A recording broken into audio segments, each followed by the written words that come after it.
Já, ég heiti Kristína Kretsu og ég á fyrsta ári í lögfræðinámi. Ég valdi Háskólann á Akureyri þar sem ég flutti til Akureyrar til að fara í menntaskóla. Kynnti ég með lagadeildina hér. Ég hefur rosalega alþjóðlega nálgun og ég hefur rosalega mikinn áhuga á að vinna erlendis. Það sem heillar mig við Háskólann á Akureyri er það að þar sem skólinn er staðsettur á Akureyri, þá er þetta miklu minna samfélag. Það er að mínu mati miklu betra aðgengi að kennarum. Námskeið sem standa uppur hjá mér eru aðallega stjórnskipunarréttur, svo var það þjóðaréttur, en þá lærðum við svona grunninn að þjóðarétti.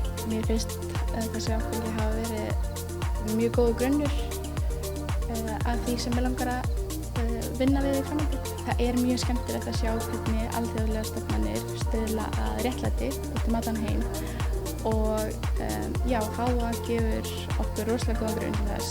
Dæmi það er á fyrstu önninni, þá fórum við í svona raunfræðverkefni í námskeiði sem hét Inngangur að íslenskri lögfræði.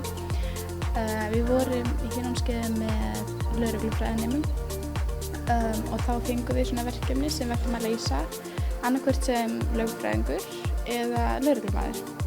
Það var mjög skemmtilegt að sjá nálgunina að báðum hliðum. Lagadeild Háskólans á Akureyri leggur góðan grunn fyrir fólk sem vil starfa á alþjóðlegum vettvangi.